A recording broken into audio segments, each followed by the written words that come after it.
রহমানির রহিম। সুপ্রিয় শিক্ষার্থীবৃন্দ, আসসালামু আলাইকুম। সবাই কেমন আছো? আশা করি সবাই ভালো আছো। অনলাইন ক্লাসের আজকে তোমাদের মাঝে আমি হাজির হয়েছি। আমি মোহাম্মদ এহসানুল্লাহ, সহকারী অধ্যাপক, হিসাব বিজ্ঞান বিভাগ ও ফিন্যান্স বিভাগ, নরসিংদী সরকারি কলেজ, নরসিংদী। অনলাইন ক্লাসের ফিন্যান্স ও ব্যাংকিং বিমা যেই এর আগে দুটি ক্লাস হয়েছিল, আজকে অবশ্য ক্লাস নম্বর 3 আমার তৃতীয় ক্লাসে তোমাদের সবাইকে স্বাগতম জানাচ্ছি। আজকে যে বিষয়টা নিয়ে আলোচনা করব সেটা গত ক্লাসেরই ধারাবাহিকতায় আজকের এই ক্লাসটি শুরু করতে যাচ্ছি। গত ক্লাসে যারা উপস্থিত ছিলে তারা অবশ্যই খেয়াল করে দেখবে যে গত ক্লাসে এই যে আমার ক্লাসটা ছিল মূলধন ব্যয়ের উপর। কিসের উপর? মূলধন ব্যয়ের উপর। আর মূলধন ব্যয় সম্পর্কে গত ক্লাসে যে আলোচনাটা ছিল, মূলধন ব্যয় বলতে কী বোঝো, কী কী বিষয় আমরা আলোচনা করেছিলাম একটু খেয়াল করে দেখো।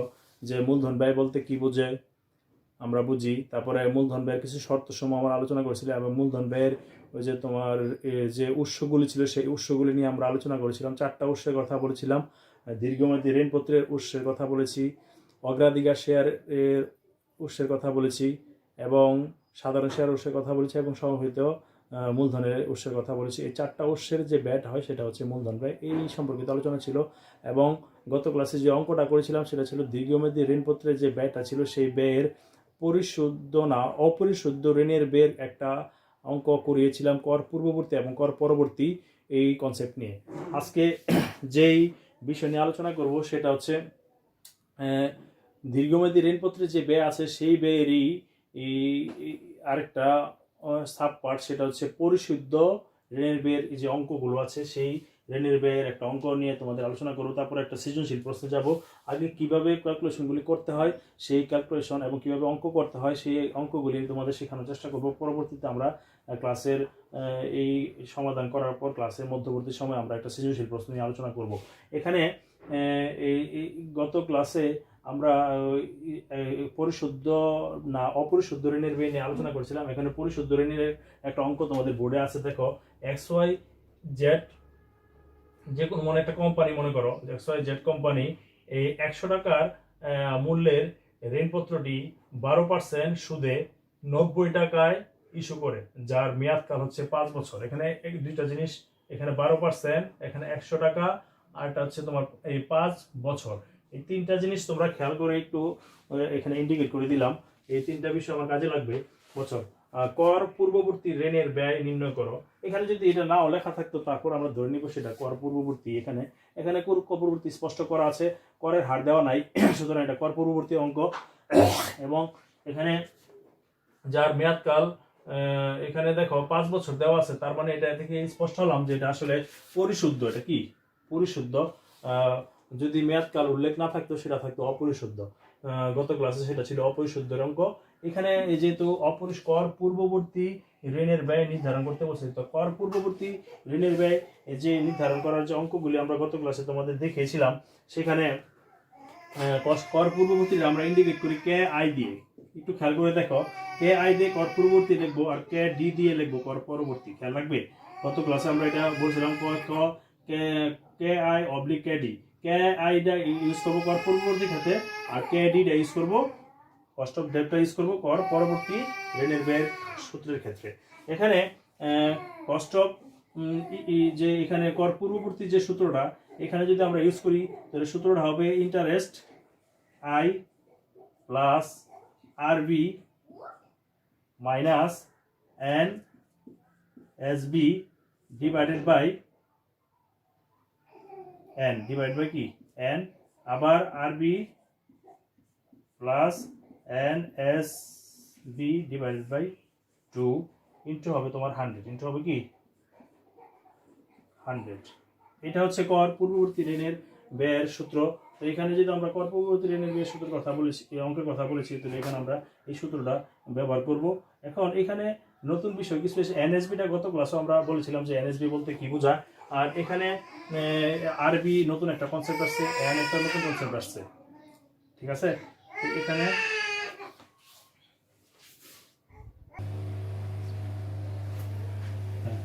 প্রিয় শিক্ষার্থীবৃন্দ, এখানে যে সূত্রটা আমরা লিখেছি, এখন সূত্রটা জাস্ট খালি আমরা এই যে যে বিষয়গুলি আছে সেগুলি তুলে ধরবো।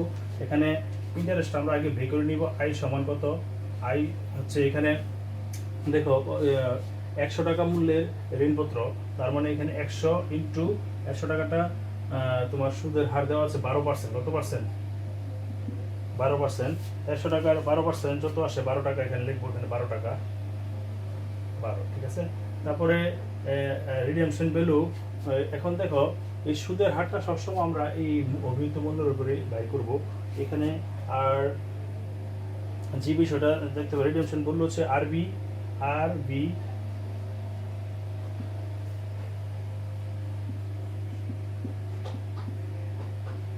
পরিশুদ্ধ মূল্য। লেখো এটা বাংলাটা হচ্ছে পরিশুদ্ধ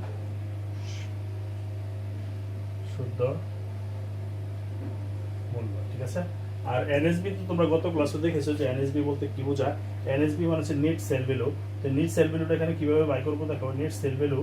এখন এখানে এই 100 টাকার শেয়ার যে ঋণপত্রটা আছে সেটাকে আমি 100 টাকায় বিক্রি করতে বাজারে ছেড়েছি, সেটা কিন্তু 100 টাকা চাই না, সেটা ছাড়ছিল 90 টাকা। কত টাকা? 90 টাকা।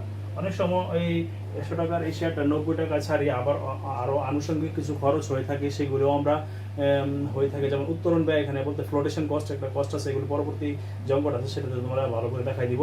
এখানে আরো অন্য অনেক খরচ থাকতে পারে, তখন আবার এই 90 টাকা থেকে ওই ফ্লোটেশন কস্ট যে উত্তরণ ব্যয়গুলো আছে, মানে এই ঋণপত্র বিক্রি করতে যে ধরনের খরচ হয়, অথবা অগ্রাধিকার শেয়ার বিক্রি করতে গেলে, সাধারণ শেয়ার বিক্রি করতে গেলে যে ধরনের খরচগুলি হয়, বিক্রয় সংক্রান্ত খরচ, সেই খরচগুলোকে বলা হবে উত্তরণ ব্যয়। অনেক সময় প্রশ্নে ক নম্বরে বলে থাকে যে উত্তরণ ব্যয় বলতে কি বুঝো, তখন আমরা এটা বলতে পারবো এটা একটা সৃজনশীল প্রশ্ন, ক নম্বর অথবা খ নম্বরের জন্য সময়গুলো আসে। তো এখানে এনএসবি আমরা দেখাই দিলাম এখানে 90 টাকা।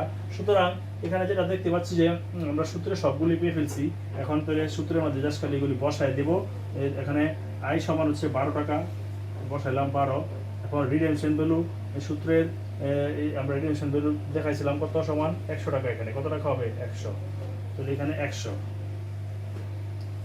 আর এনএসবি হচ্ছে 90। আর এন মানে হচ্ছে এই বছর। এন মানে কত? এন সমান বছর। বছর দেওয়া আছে দেখো 5 বছর। কত বছর দেওয়া আছে? 5 বছর। আর এইগুলি আগের মতোই এখানে বসাই দিব। 100 প্লাস 90 ডিভাইড বাই 2। আর সূত্রের 100, সূত্র কি 100 টাকা, মানে 100 সূত্রের 100 আর পার্সেন্টেজের জন্য যেটা হয় এখানে সূত্রের উপরে এখানে দিব 12। আর এখানে ক্যালকুলেশন করার পরে দেখো তোমাদের কত আসে। 100 থেকে যদি 90 বিয়োগ দিয়ে দিই তাহলে যত আসে, আর 5 দিয়ে ভাগ দিব, ঠিক আছে। 100 থেকে যদি 90 দিবি 5 দিয়ে ভাগ দিলে কত আসে দেখো।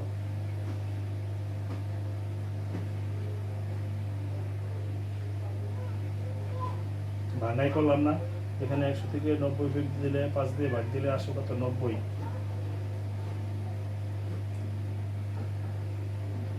12 সাথে যোগ হবে টোটাল, উপরের যে ফিগারটা হবে টোটাল যোগ হবে ছিল 2। কত? 2। আর নিচে আসবে তোমার এইগুলি সব ক্যালকুলেশন করে নিবা। 100 থেকে 90 বিয়োগ ভাগ 5, আবার 100 সাথে 90 যোগ দিলে কত হয়? 190। 190 এর 2 দিয়ে ভাগ দিবা। ভাগ দিলে যে ফিগারটা আসবে সেই ফিগারটাকে দিয়ে আমরা কি করবো, এখানে যোগ বিয়োগ করলে যেটা আসবে সেটা উপরে দাঁড়াবে হচ্ছে তোমার 5 দিয়ে ভাগ দিলে তোমার এখানে 90 মানে আছে 10। 10 যদি 100 থেকে 90 চলে গেলে কত? 10। 10 যদি 2 কে 5 দিয়ে ভাগ দিয়ে কত আসবে? 2। আর 100 প্লাস 90, 190 যদি 2 দিয়ে ভাগ দিয়ে আসবে কত?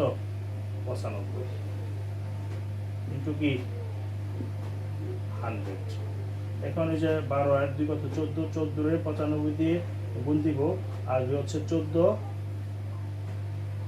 আর ইন্টু দিয়ে গুণ দিয়ে দিলে একবারে হবে 14.7368। তার মানে হচ্ছে যদি এটা ধরি তাহলে 14.7374% করে করতে পারবো। যেহেতু 3-এর পরে দেখো যে সংখ্যাটা আছে যদি 5-এর বড় হয় তাহলে আগের সংখ্যাটাকে আমরা ইচ্ছা করলে এখানে 5 দিয়ে একটা এক যোগ করে দিতে পারবো, এটা একটা নিয়ম। যদি 3-এর পরে যদি 4 থাকতো তাহলে 3% লিখতাম। 3-এর পরে যদি তোমার যেহেতু এখানে একটু খেয়াল করো যে 3-এর পরে এখানে কিন্তু আছে 6, 5 আছে, 5 হলে আমি 4 লিখতে পারবো। এখানে 7 3, এখানে 7 4 লিখে দিলাম। এই হচ্ছে পরিশুদ্ধ ঋণের কর পূর্ববর্তী এটা লেখা রাখতে পারো কর পূর্ববর্তীর ক্ষেত্রে এটা ব্যবহার করবে, ঠিক আছে। আর যদি কর পরবর্তী হয়ে থাকে তাহলে শুধু একটা পার্থক্যই হয়ে থাকবে এখানে, কর পরবর্তী শুধু এখানে 1+ যে আগের গত ক্লাসে যেভাবে বলেছিলাম 1+ TR 1+ কি 1 TR, এই 1 TRটা শুধু এখানে সংযোজন করবো এই সূত্রটাতে, বাকি যা আছে সব আগের মতোই থাকবে। এখন এই অঙ্কটাতে যদি আমরা এরকম বলতাম যে এই 100 টাকাটাকে আমরা বানাই দিলাম তোমার 100 টাকা বানাই দিলাম কি 1000 টাকা শেয়ার মূল্যের অভিহিত মূল্যের এই মূল্যটাকে আমরা 12% কত পার্সেন্ট না দিয়ে 15% দিলাম। কত পার্সেন্ট দিলাম? 15% কুপন সুদের, যার মেয়াদকাল হচ্ছে 5 বছর এবং বর্তমান বাজার মূল্য হচ্ছে 90 টাকা, না এটা একটু বাড়াই দিলাম, 90 টাকা দিয়ে দিলাম 900 টাকা। কত টাকা? 900 টাকা দিয়ে দিলাম।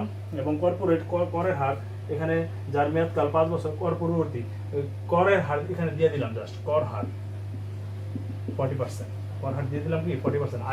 আগের অঙ্ক যা আছে সব ওইটাই থাকলো, বাকি মানে নতুন কোনো কিছু আনলাম না, মানে করের হারটা শুধু সংযোগ করলাম আর কিছু টাকার ফিগার চেঞ্জ করে দিলাম।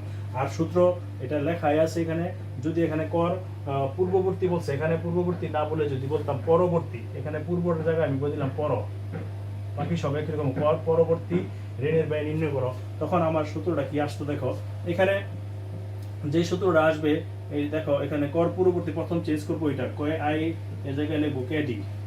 আর এখানে গত ক্লাসে আমরা 100-র পিছনে 1+ TR লিখছিলাম, তো এখানে আমরা ইচ্ছা করলে এখানে না লিখে এখানেও লিখতে পারবো 1 - TR ইন্টু কি 100, ঠিক আছে। তো এখানে আই এখন যেহেতু আগে ছিল 100 টাকা, এখন দিলাম ওই 1000 টাকা করে, তাহলে 1000 টাকার উপরে 15%, কত পার্সেন্ট? 15%। তো 1000 টাকার উপরে 15% আসবে কত? 100, আগে ছিল 12 টাকা, এখন হয়ে গেল 150 টাকা। আর আগের সূত্রের মতো যা ছিল রিডেমশন ভ্যালু, এখানে রিডেমশন ভ্যালুর মূল্য কিন্তু আগে ছিল 100 টাকা, এখন হবে তোমার 1000 টাকা, তাহলে এখানে 1000 টাকা দিয়ে দিলাম। আর NSB যেহেতু আগে ছিল 90 টাকা, এখন হবে তোমার 900 টাকা। আর আগে যা আছে সবকিছু ঠিক আছে, এখানে শুধু আমরা ওখানে বসাবো। দ্বিতীয় লাইনে একটা নতুন কিছু আসবে, দ্বিতীয় লাইনটাতে আমি একটু মুছে ফেলবো, সবাই একটু খেয়াল করো। এখানে কিন্তু আগের মতোই আছে, 1000 টাকার উপরে 15% যদি হয় তাহলে আসবে 150 টাকা। রিডেমশন ভ্যালু ওই যে অভিহিত মূল্য, যেটা পরিশোধিত মূল্য, সেটা 1000 টাকা। আর NSB যেহেতু 900 টাকা ছাড়ছে, স্পষ্ট করে দিচ্ছে, তাহলে 900 টাকা, কোনো খরচ নাই, তাহলে 900 টাকা। যদি খরচ থাকতো তো 900 টাকা থেকে ওটা বিয়োগ দিতাম। আর বছর, এটা হচ্ছে 5 বছর, আগের মতোই আছে 5 বছর। এই হচ্ছে তোমার অঙ্কের এই পর্যন্ত এই বোঝার জিনিস। এটা আমি এখন মুছে ফেলবো। মুছে ফেলার পর আমরা পরবর্তীতে এখানে সূত্রের মিনিংগুলি আমরা একটু বসাবো। আর এখানে আগে ছিল 12 টাকা, এখন হবে 150 টাকা। আগে ছিল এখানে 100 টাকা, এখন দিয়ে দিলাম 1000 টাকা। আগে ছিল 900 টাকা, এখন দিলাম 90 টাকা, এখন ছিল 900 টাকা দিয়ে দিলাম। আর এখানে 100 জায়গায় 1000, এখানে 900, সূত্রের 1 লিখবো। আর ট্যাক্স রেট তো বলে দিছে 40.40, এগুলো আমরা দশমিকে প্রকাশ করে দিব, অথবা 45 দিয়ে দাও। এখানে কর হার হচ্ছে 45%, তাহলে এখানে 45%, ঠিক আছে। 45%, এগুলি ট্যাক্স রেট কিন্তু আপডেট করে, মানে প্রতি বছরই বাড়ে, কমতে পারে, বাড়তে পারে। অঙ্কের প্রশ্ন যেগুলি যা থাকবে ওইগুলি ধরে করার চেষ্টা করবে। আর সূত্রের 100, সূত্রে কি 100, তো ট্যাক্স রেট পরীক্ষায় প্রশ্ন যেটা দেওয়া থাকবে সেটা ধরেই করতে হবে আর কি। তাহলে এখানে ট্যাক্স রেট এখানে বাদ দেওয়ার পরে এখানে উপর থেকে করে আসি, 150-এর সাথে এগুলি 1000 থেকে যদি 900 টাকা বাদ দাও তাহলে থাকে কত? 100কে যদি আমি 5 দিয়ে ভাগ দিই তাহলে থাকছে কত? 20। আর 1900 যদি আমি 2 দিয়ে ভাগ দেই তাহলে আসবে তোমার 950। 1800 হলে কত? 900, আর 100 টাকার জন্য 950। আর এখানে সূত্রের 1 বসা থেকে যদি সূত্র, এখানে আর ব্র্যাকেট দরকার নেই, 1 থেকে যদি 0.45 বাদ দিয়ে দেই তাহলে থাকে 0.55, আর ইন্টু দিলাম তোমার 100, ইন্টু দিলাম কি 100। ঠিক আছে। তো এই হচ্ছে আপাতত বসানোর পালা শেষ। এখন জাস্ট ক্যালকুলেটরে তোমরা ক্লিক করবে, ক্লিক করার পরে যেটা আসবে সেটা এখানে আমরা লিখে দিব। এই যে টোটাল ফিগারটা, এই ফিগারটা গিয়ে দাঁড়াবে তোমার ক্যালকুলেশন করলে 0.17895 আসবে। ঠিক আছে, 17895 ইন্টু এখানে তো 0.55 আগে যা ছিল তাই, আর এখানে আছে তোমার 100। খেয়াল করো, তাহলে এই তিনটা আমরা এখন গুণ দিয়ে দিব। এই তিনটা কি করে দিব? গুণ দিয়ে দিব। তিনটা গুণ দিলে আমার যেটা দাঁড়াচ্ছে সেটা হচ্ছে তোমার 9.84%। দেখো এটা হয় কিনা, যদি ক্যালকুলেশনে ঠিক থাকে তাহলে তো হয়ে গেল, আর যদি ভুল হয়ে থাকে দেখো ক্যালকুলেশনে কত আসে। ঠিক আছে, ওকে, আশা করি এটাই আসবে। তো এটা ছিল তোমার কর পূর্ববর্তী না কর পরবর্তী। এই যে কর পরবর্তী যে ঋণ, এই যে পরিশুদ্ধ ঋণের কর পরবর্তী, এটা ছিল পূর্ববর্তী, এটা হবে পরবর্তী। লেখো পরবর্তী, সবাই সংশোধন করে নাও। এখানে আগেটা ছিল পূর্ববর্তী, আর এখনটা হচ্ছে কি পরবর্তী। পরবর্তীর ক্ষেত্রে আমরা এটা ব্যবহার করব, আর পূর্ববর্তী ক্ষেত্রে ব্যবহার করব কি কে আই। ঠিক আছে, তো আমরা আজকে এই যে দুইটা প্রশ্ন শিখলাম, সেটা হচ্ছে কর পূর্ববর্তী এবং কর পরবর্তী যে ঋণের ব্যয়, সেটা আমরা এখন শিখলাম। আমরা পরবর্তীতে অগ্রাধিকার শেয়ারের যে ক্যালকুলেশনগুলি আছে সেটাও মোটামুটি কাছাকাছি। অগ্রাধিকার শেয়ারের ক্যালকুলেশন একটা একই ধরনের একটা অগ্রাধিকার শেয়ারের অঙ্ক আমরা এখানে তোমাদের শিখাবো। যেমন এখানে জাস্ট খালি আমি ঋণপত্রটি বাদ দিয়ে দিলাম।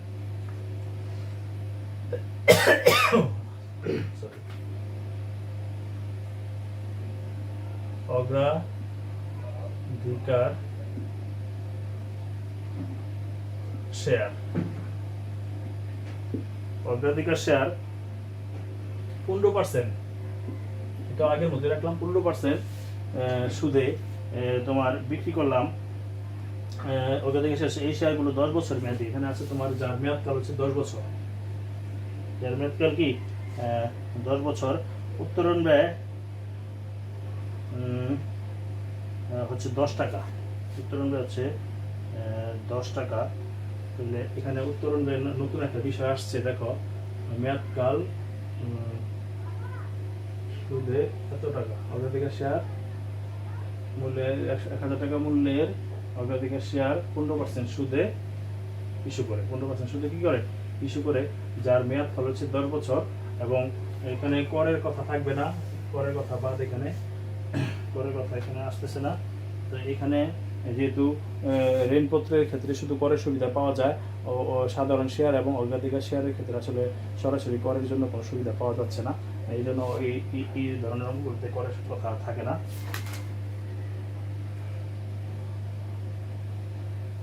আচ্ছা, তাহলে এখানে যার মেয়াদকাল হচ্ছে 10 বছর।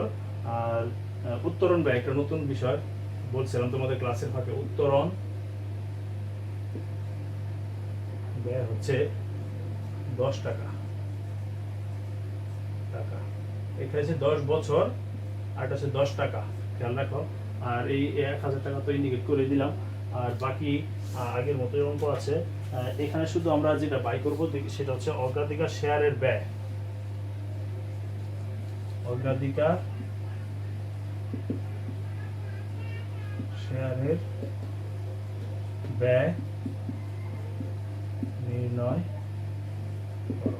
আমরা এই প্রশ্নটা সমাধান করে আমরা পরবর্তীতে একটা সৃজনশীল প্রশ্নে সরাসরি চলে যাব। দেখবে যে বিষয়টা আলোচনা করেছি সেটা সাথে প্রশ্নের মিল থাকে কিনা, বোর্ডের প্রশ্ন একটা আলোচনা করব। এখন অগ্রাধিকার শেয়ার বলতে কি বুঝছো সেটা গত ক্লাসে আমরা একটা বলেছি। এই ক্লাসে তোমাদের একটু ধারণা দিচ্ছি যে অগ্রাধিকার শেয়ার হচ্ছে এরকম একটা শেয়ার যেটা কিনা কোম্পানির মুনাফা হওয়ার সাথে হওয়ার পর, লাভ হওয়ার পর সরাসরি ঋণ হোল্ডারদের আগে তারা অগ্রাধিকার পায় না এই মুনাফাতে। আবার কোম্পানি যখন বিলোপ সাধন হবে তখন এই ঋণ হোল্ডারদের দায় পরিশোধ করার পরবর্তীতে তাদের অগ্রাধিকার দেওয়া হয়। এই যে শেয়ার হোল্ডারদেরকে তাদেরকে বলা হবে অগ্রাধিকার শেয়ার হোল্ডার। আর সাধারণ শেয়ার হোল্ডাররা তো সবার শেষে সব কিছুতে অগ্রাধিকার পায়, লাভের ক্ষেত্রে অগ্রাধিকার পায়। এবং সম্পত্তি কোম্পানি যদি বিলুপ্ত হয় তাদের যে দায় দেনা আছে, দায় দেনা পরিশোধ করার ক্ষেত্রে সবার আগেই দেনা পরিশোধ করবে অগ্রাধিকার শেয়ার এই সাধারণ শেয়ার হোল্ডাররা। কিন্তু তাদের যে ফেরত পাওয়ার যে মূলধন ফেরত পাওয়ার সবার অগ্রাধিকার পাবে না, সবার শেষে পাবে।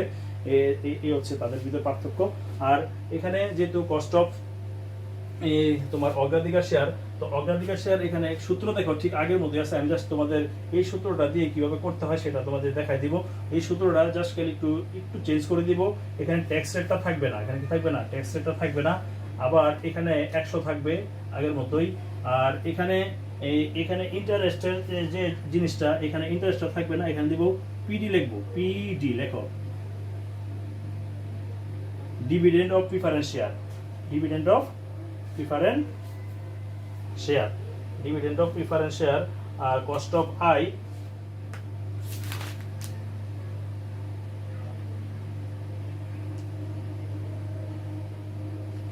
ডিভিডেন্ড অফ প্রিফারেন্স শেয়ার,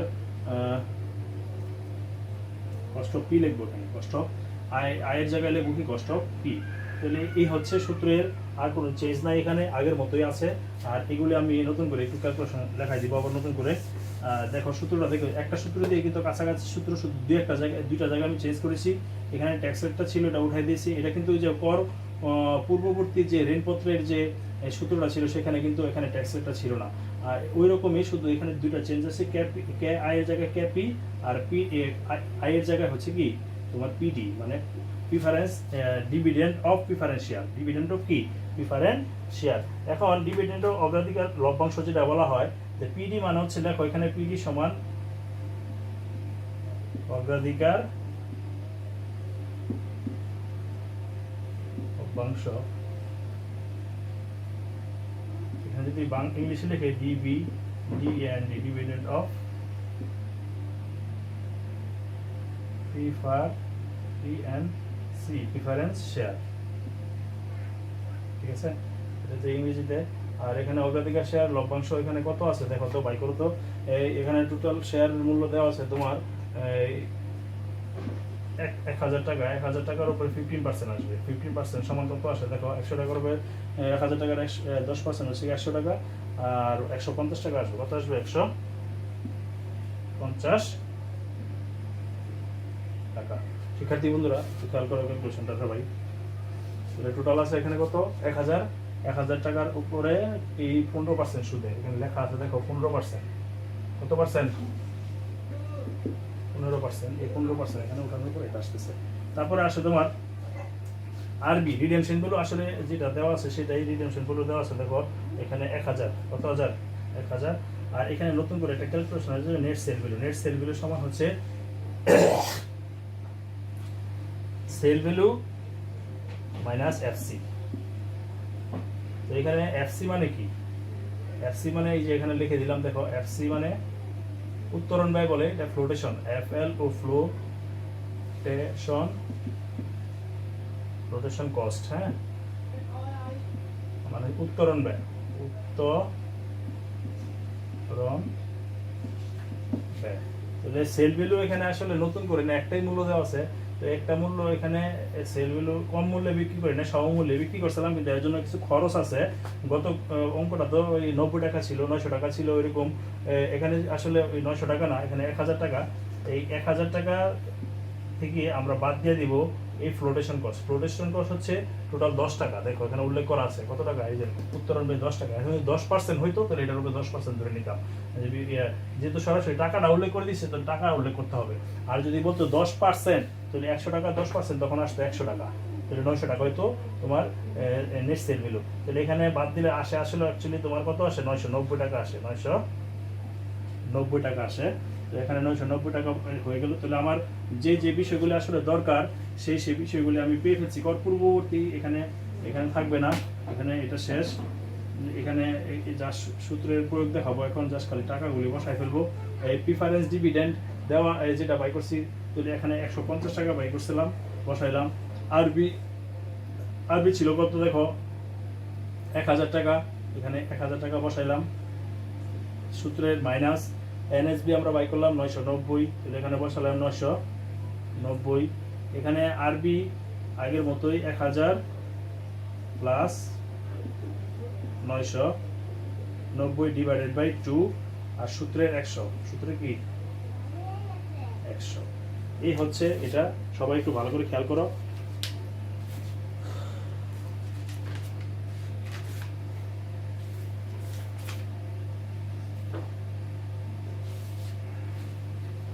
খেয়াল করছো?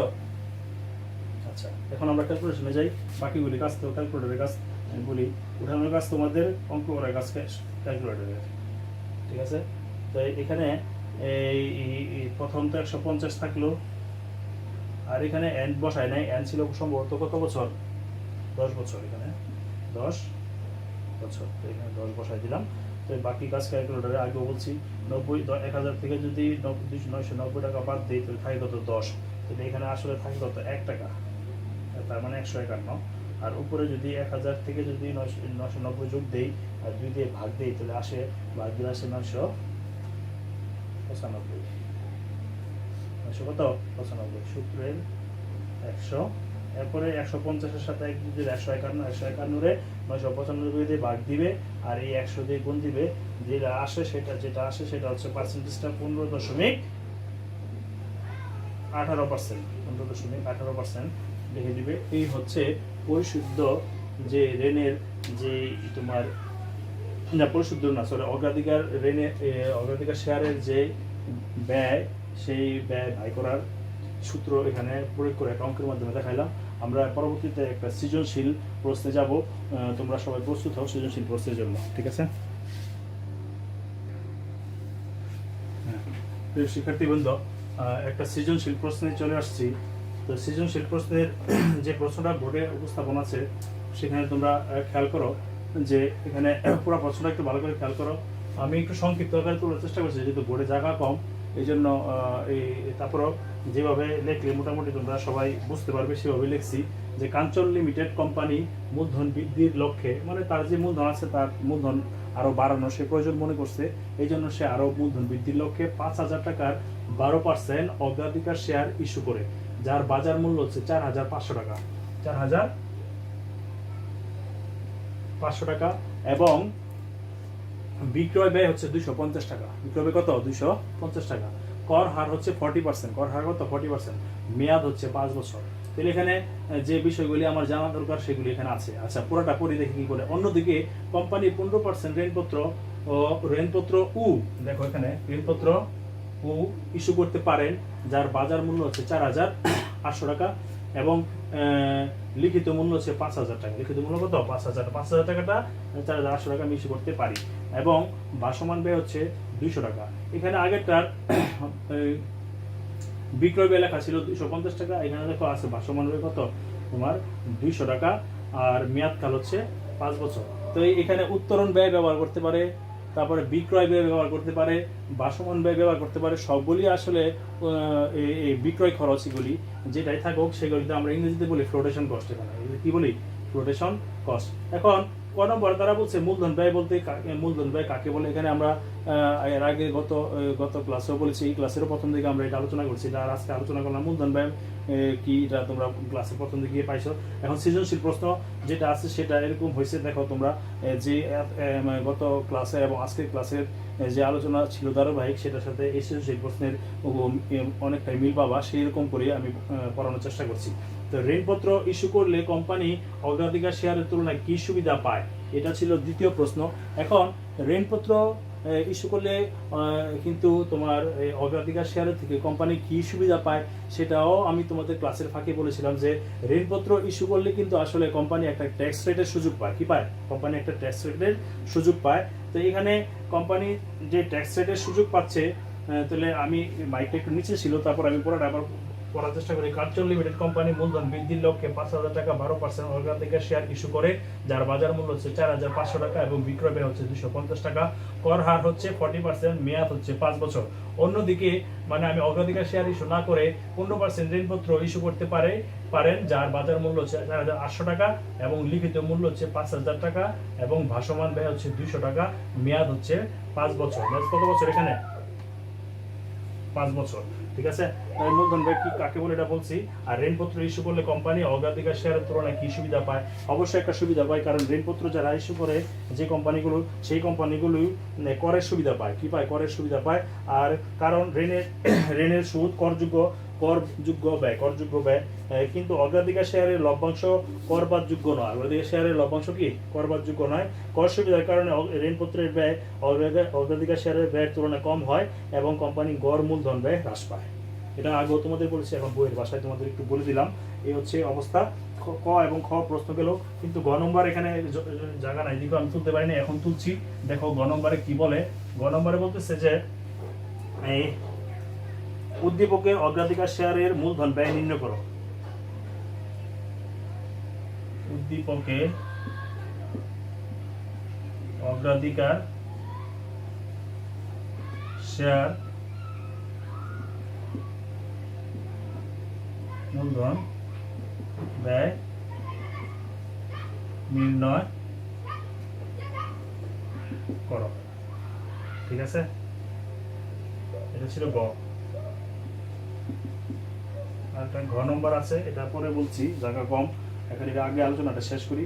আর ঘ নম্বর যেটা বলছে সেটাও বলে রাখতে পারি, যে উদ্দীপকে অগ্রাধিকার শেয়ারের পরিবর্তে, যদি অগ্রাধিকার শেয়ারের পরিবর্তে যে ঋণপত্র ইস্যু করলে কোম্পানি আর্থিক অবস্থার উপর কি প্রভাব পড়বে তার বিশ্লেষণ করে এটা চাইছে। তাহলে আমরা দুইটা ক্যালকুলেশন করে নিতে হবে। একটা হচ্ছে প্রথম আমরা বাই করবো অগ্রাধিকার শেয়ারের ব্যয়, পরবর্তীতে বাই করবো ঋণপত্রের ব্যয়। তাহলে আমরা প্রথম যেহেতু গত এই ক্লাসেরই এই আগের যে অঙ্কটা ছিল সেরকমই এখানে কিছু ইনফরমেশন দেওয়া আছে, তো আগের অঙ্কটা এখনো মুছি নাই, তো সেটার আলোকে এখানে আলোচনা করব। তো এইখানে প্রিফারেন্স শেয়ারের ডিভিডেন্ড যেটা আছে, ডিভিডেন্ড আগে বাই করে নিব। এখানে টোটাল যে মূল্য ছিল, শেয়ারের মূল্য ছিল, অগ্রাধিকার শেয়ারের মূল্য ছিল 5,000। কত ছিল? 5,000 টাকার আগে ছিল 15%, আগের অঙ্কটাতে, এখন হচ্ছে কত পার্সেন্ট? 12%। দেখো আমি কিন্তু ধারাবাহিকভাবে বলার চেষ্টা করছি যাতে তোমরা অঙ্কগুলি ধরতে পারো। এখন এই 5,000 টাকার 12% ক্যালকুলেশন করলে কত আসে? দেখো ক্যালকুলেটর দিতে পারো তোমরা, 600 টাকা আসবে। 600 টাকা আসবে। আর রিডেমশন ভ্যালু, এখন দেখো রিডেমশন ভ্যালুটা আসলে লিখিত যে মূল্যটা থাকে সেই মূল্যটা হচ্ছে রিডেমশন ভ্যালু। এখানে লিখিত মূল্য দেওয়া আছে, দেখো রিডেমশন ভ্যালু আছে 5,000। এটাকে অনেক সময় এই রিডেমশন ভ্যালুর জায়গা অনেক ইউজ করে এমবি, ম্যাচুরিটি ভ্যালু।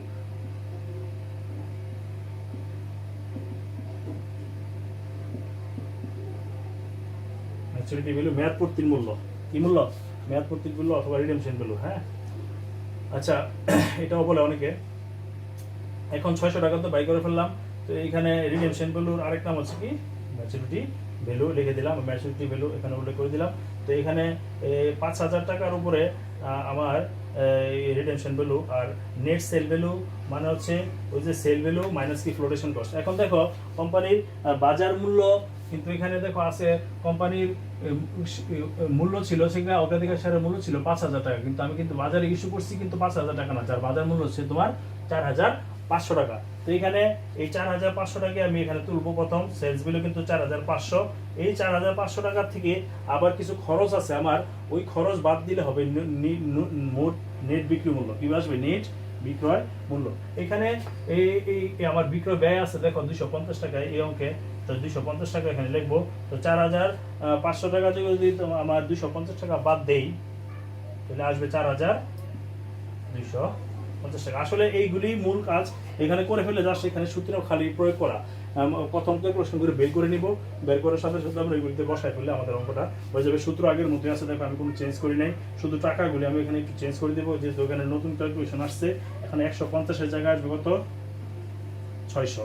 ঠিক আছে, এখানে ছিল তোমার আগে ছিল, আগের অঙ্কটাতে ছিল 1,000, এখন লিখবো এখানে 5,000। রিটেনশন ভ্যালু কিন্তু এখানে 5,000। আর নেট সেল ভ্যালু আগে ছিল 990 আগের অঙ্কটাতে, আর এখনকার অঙ্কটাতে 5,000 থেকে বাদ দিয়ে দিব এই 4,000, এই যেটা বাই করলাম 4,250, 4,250 টাকা। আর আগে ছিল 10 বছর মেয়াদি, আর এখন দেখো মেয়াদ দেওয়া আছে 5 বছর। এই যে এখানে কি দেওয়া আছে? 5 বছর। এখানে আমরা 5 বছর বসাই দিই, 5 বছর।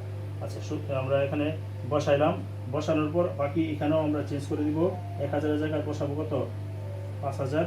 990-এর জায়গায় বসাবো 4,250 ডিভাইড বাই আগের সূত্রের মতোই 2।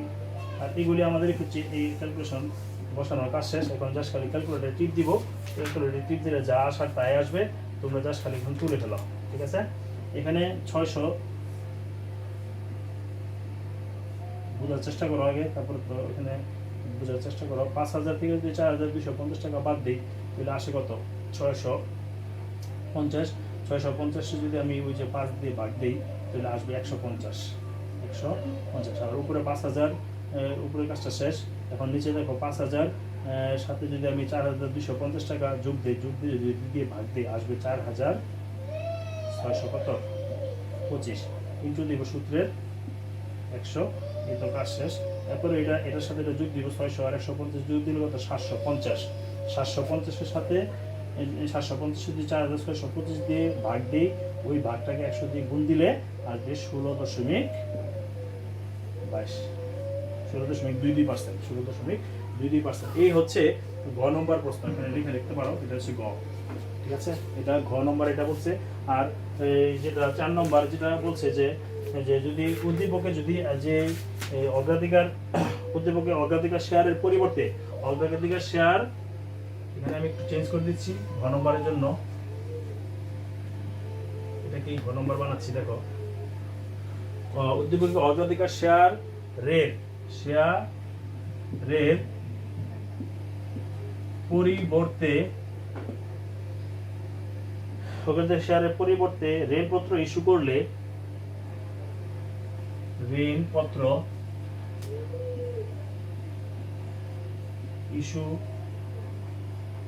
করলে আর্থিক অবস্থার উপর কি প্রভাব পড়বে? আর্থিক অবস্থার উপর কি প্রভাব পড়বে বিশ্লেষণ করো।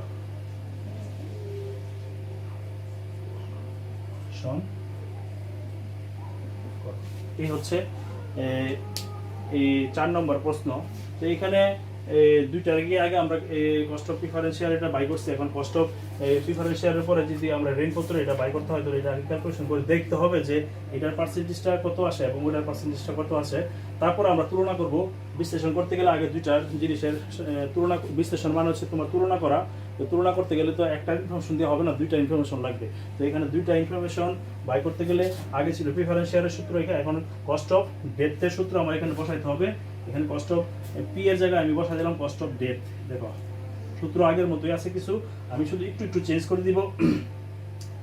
কস্ট অফ ডেপ্থের পরে আমি এখানে এই যে পিডি আছে, এই পিডি জায়গায় দেখাই দিলাম ইন্টারেস্ট। পিডি যে লিখে দিলাম ইন্টারেস্ট। আর আগে এগুলি যা আছে তাই। এই সূত্রটা একটু খেয়াল করে দেখো, আগে আমরা গত ক্লাসে এই ক্লাসের প্রথম দিক দিয়ে আমি এই সূত্রটা তোমাদের ব্যবহার শিখিয়েছি। তো এখানে আমরা শিখেছিলাম 1 মাইনাস টিআর ইন্টু কি 100, এটা শিখেছিলাম। দেখো ঠিক আছে, এই বাকি তো এগুলি মুছে ফেললাম, এগুলি তো আর দরকার নেই, এগুলি তো আলোচনা করেই ফেলছি। এটা একটু মুছেই আমার কাজটা শেষ করতে হবে আমার। ঠিক আছে, আচ্ছা এখন এগুলি একটু ক্যালকুলেশন আমরা করবো। এখন ক্যালকুলেশন করার ক্ষেত্রে এখানে আগে একটু ক্যালকুলেশনটা করে নেই, ইন্টারেস্টটা বাই করে নেই। ইন্টারেস্ট এখানে কত আসে দেখো, যেহেতু মূল্য আছে 5000, কত আছে 5000 টাকার উপরে এখানে পার্সেন্টেজ কত দেওয়া আছে দেখো, অন্যদিকে 15%, তার মানে এখানে 15% সুদে যদি করি তাহলে এখানে আসতেছে তোমার 10% হয়েছে তোমার 500 আর 250, 750 টাকা আসবে। কত টাকা? 750 টাকা। আচ্ছা আচ্ছা, আর রিডেমশন ভ্যালু ওই যে বললাম, রিডেমশন ভ্যালু আগের মতোই যেটা করবা, এই যে এখানে অভিহিত মূল্য, বাজার মূল্য না, যেটা অভিহিত মূল্য থাকবে সেটা হচ্ছে রিডেমশন ভ্যালু। এখানে 5000 আগে 5000 টাকা, 5000 টাকা। এরপরে দরকার নেট সেল ভ্যালু, দরকার নেট সেল ভ্যালু আগের মতোই আমরা বাই করবো, সেল ভ্যালু মাইনাস এফসি। তাহলে এখানে সেল ভ্যালুটা কত? সেল ভ্যালুটা তো এখানে বলে দিয়েছিল 4800। তাহলে এখানে 4800 আর ফ্লোটেশন কস্ট এখানে বলে দিয়েছে। দেখো এখানে সেল ভ্যালু ছিল 4800 আর ফ্লোটেশন কস্ট ছিল কত? 200। তাহলে এখানে 200 টাকা বাদ দিব, 200 টাকা বাদ দিলে 4600 টাকা আসবে। কত? 600 টাকা। আর বছর তো আমরা এখানে উল্লেখ করা আছে কত? 5 বছর। কত? 5 বছর, এন সমান 5 বছর। এই হচ্ছে অঙ্কের টোটাল ফিগার যেটা দাঁড়াইলো। আমরা এখানে দেখি পুরো অঙ্কটা এখানে তুলি, সূত্রটা উঠাই ফেললাম। এখানে প্রথম দেখো আমরা তুললাম কস্ট অফ ডেপ্থ। কস্ট অফ ডেপ্থের এই ইন্টারেস্ট হচ্ছে কত 750। সূত্রের আরবি আমরা কত বাই করলাম 5000। এনএসবি আমরা কত বাই করলাম, এনএসবি বাই করলাম 4000। 800 থেকে 200 বাদ দিয়েছিলাম, তারপরে বাইলো 4600। 4600 এটা থাকলো এখানে শেষ। আবার ট্যাক্স রেটটা এখানে বসাবো, এখানে একটু মুছে ফেললাম। ট্যাক্স রেট হচ্ছে 1, সূত্রের 1, আর ট্যাক্স রেট হচ্ছে কত পার্সেন্ট বলছে দেখো, মেয়াদ 5 বছর, ও কর হার এখানে উল্লেখ আছে দেখো, এই যে 40%, 0.40 আসবে।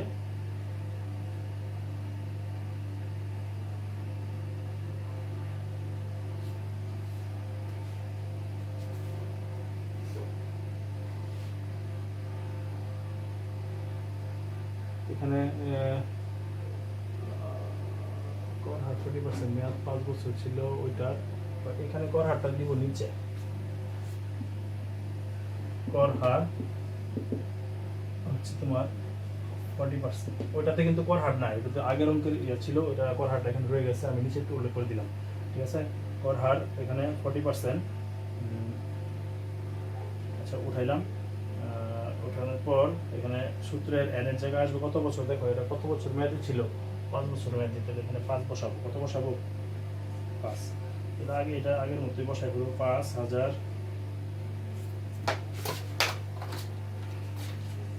প্রিয় শিক্ষার্থী বন্ধুরা খেয়াল করো, 5000 যোগ 4600 ডিভাইডেড বাই 2। আর এগুলি মুছে ফেললাম, এগুলি সব কাজ শেষ আমার। আর এখানে ট্যাক্স রেটের পরে এখানে সূত্রের 100 বসাইতে হবে।